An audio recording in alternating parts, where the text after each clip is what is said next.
Қайырлы күн, құрметті оқушылар, математика сабағын бастаймыз. Кітабымыздың 25-ші бетін ашамыз. Бізде жаңа бөлім басталып жатыр. Теңдік және теңсіздік теңдеу деген жаңа 3-ші бөлімді бастаймыз, балалар. Бүгінгі сабағымыздың тақырыбы теңдік және теңсіздік деп аталады. Бүгінгі сабақта теңдік пен теңсіздік туралы білетін боламыз, және теңдік пен теңсіздікті жазып үйренетін боламыз, балалар. Яғни бүгінгі сабақ бойы біз теңдік, теңсіздік деген тірек сөздерді қолданады екенбіз, балалар. Жақсы.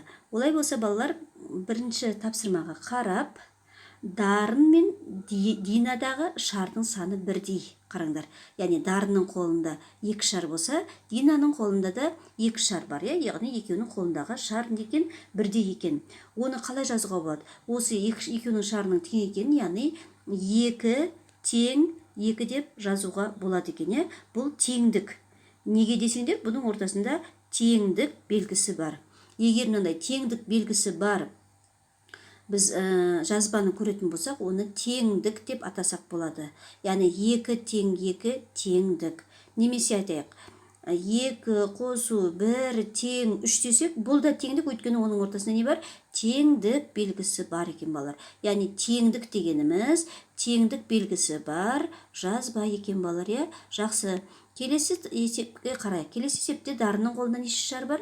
2 шар бар. Ал Динаның қолында 3 шар бар. Оны қалай көрсетуге болады? Оны көрсету үшін 2 3-ке тең емес.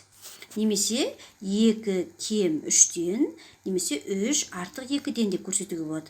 Бұл жердегі тең емес екен көрсету үшін біз артық кем деген белгілерді қолдандық. Артық кем. Егер біздің жазбамызда артық кем деген жазбалар болатын болса, оны балалар теңсіздік деп атайды екен, балалар. Теңсіздік. Сонымен қайтадан қайталаймыз. Егер теңдік белгісі болса, оны біз теңдік деп атаймыз. Ал артық кем белгілер болатын болса, оны біз теңсіздік деп атаймыз. Яғни ол не мағына? Теңдік дегеніміз екі жақта да бірдей, тең деген сөз. Ал теңсіздік деген екі жағы бірдей емес. Bir жағында артық, bir жағында кем деген мағынаны білдіреді екен, балалар. Жақсы. Сонымен заттардың санын салыстыра отырып, теңдік немесе теңсіздік құрастыруға болады екен, заттарды салыстырған кезде. Мысалға, теңдікті құрастыру үшін қарайық оң қолымызға. Оң қолымызда неше саусақ бар? 5 саусақ бар. Ал сол қолымызда қанша саусақ бар? 5 саусақ бар. 5 пен 5 қандай? Тең. Олай болса, 5 тең 5-ке деген бұл теңдік екен, балалар. Теңдік. Ал енді қалтамызға қарайық. Айтайық, оң қалтамызда 2 тиын бар. Сол қалтамызда 3 тиын бар дейік. Яғни 2, 3 пен не? Тең емес, яғни 2 кем 3-тен. Немесе 3 артық 2-ден. Бұл тең емес болғандықтан, бұны біз теңсіздік дейді екенбіз. Енді біз қазір кәмбеттерге қарайық. Қораптағы кәмбеттер санын салыстыр дейді. Қораптардың арасынан қандай белгі қоюға болады? Мысалға, бірінші қорапта қызыл кәмбеттер бар қорапта неше кәмбет бар екен?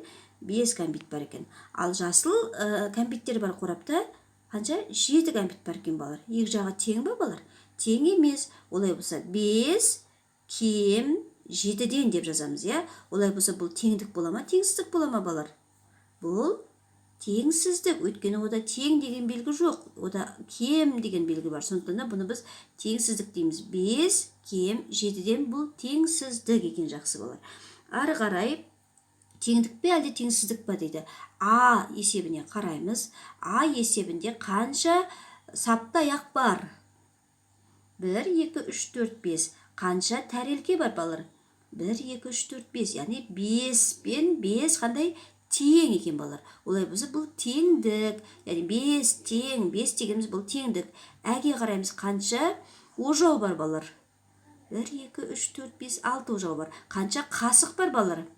Санасаңдар, балалар, бұл жерде 9 қасық бар. Яғни 6 9-ға не тең ба, тең емес па? Тең емес. 6 кем 9-дан. Олай болса, бұл теңдік бола ма, теңсіздік бола ма? Бұл теңсіздік. Кем деген немесе артық деген белгі болса, бұл теңсіздік болады екен. Сонымен 5 тең 5 бұл теңдік, 6 кем 9-дан бұл теңсіздік, балалар. Жақсы. Шығарып көр тапсырмасына қараймыз. Қораптарға ойыншықтарды олардың саны тең болатындай етіп орналастыр. Нәтижесін теңдік түрінде жаз дейді. Ал осыны орындап алайық. Яғни екі қорапқа тең болу үшін қанша ойыншықпен саламыз балалар.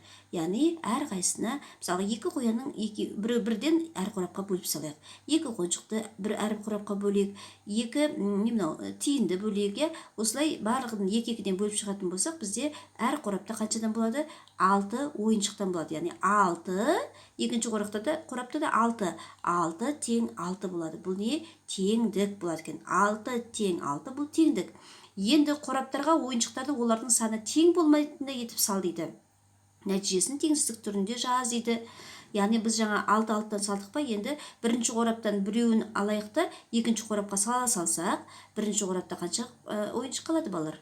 Біреуін алып тастағаннан кейін ол жерде 5 ғана қалады. Ал екіншісіне керісінше біреуін қосқаннан кейін ол жерде 7 болады. 5 кем 7-ден бұл теңсіздік екен. 5 кем 7-ден бұл теңсіздік. Немесе керісінше алайық, екінші қораптан балалар 2 ойыншықты алып бірінші қорапқа салайық. Яғни 5 болып тұрған 2-ін қостық 7 болды, ал керісінше ана жақта 5 болып қалды.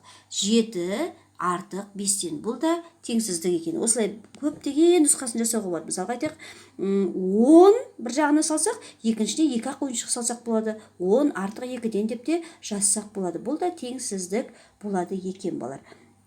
Осы жазған теңсіздіктеріңді дәптерлеріңе жазып көрсете қойыңдар балалар. Осы ойыншықтарды салғандарың бойынша, өздерінің нұсқаларың бойынша.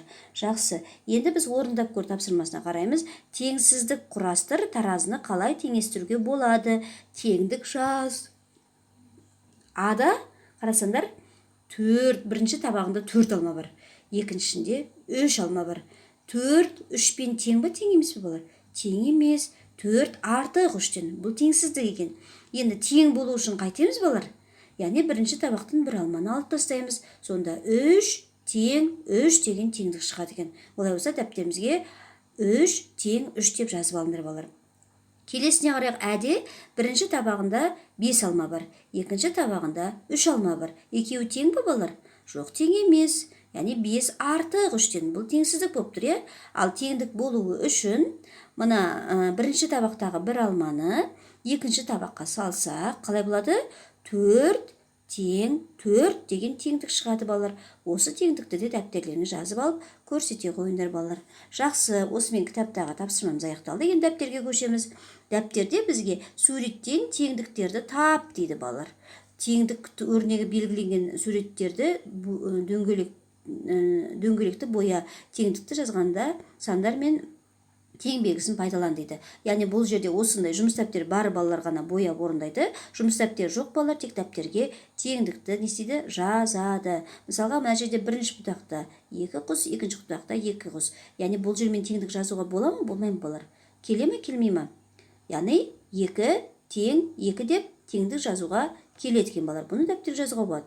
Енді бірінші қорапта 3 балапан, екінші қорапта 4 балапан. 3 тең 4 деп жаза аламыз ба балалар? Бұл теңдік бола ма?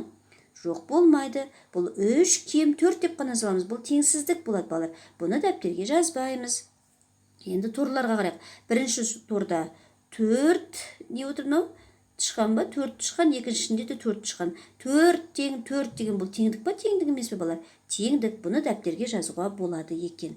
Келесі тапсырмаға қарасақ, бізге белгілерді қой дейді. Суретке қара, фигуралар санын салыстыр, тең немесе тең емес деген белгілерді қойып нәтижесін жаз дейді. Қараңдар. Біріншісінде ада 8 бөлшек тұр, екінші жағында да 8 бөлшек тұр. Яғни 8 тең 8 деп жазуға болады. Сол сияқты әні санаңдар, бірінші жағында қанша, екінші жағында қанша, соны тең немесе тең емес деп жазып шығасыңдар. Жақсы. Осы а мен әні ғана орындай қойыңдар. Ары қарай орындамай қойды балар. А мен а өзі орындалып тұр, тек қана әні ғана орындап маған дәптерлеріңіз жазып жібересіңдер. Енді кімде осындай жұмыс дәптері болса, олар осы бетті толық орындап жіберсе болады, оларға ыңғайлы болады. Олай болса, сонымен балар, бүгін біз теңдік, теңсіздік деген ұғыммен таныстық. Теңдікті жазу үшін екі бірдей санды ортасына теңдік белгісін қойып жаза аламыз. Мысалға, 2 тең 2, немесе 5 тең 5, немесе 7 тең 7, немесе 9 тең 9, 15 тең 15. Бұның бәрі теңдіктер, өйткені біз ортасына теңдік белгісін қойдық. Ал тең деген белгіні қойдық. Ал енді теңсіздік дегеніміз бұл артық немесе кем деген немен белгімен жазылады. Мысалға 5 кем 8-ден немесе 9 артық 3-ден, 2 кем 4-ден немесе айтайық 6 артық 3-ден. Осылай бұлардың бәрі теңсіздіктер балалар. Сабақ түсінікті болды деген ойдамын. Тапсырмаларыңды орындап маған жібере қойыңдар. Егер қандай да бір сұрақтарың болса, мен сендердің сұрақтарыңа жауап беруге дайынмын балалар. Сабақ аяқталды. Сау болыңдар.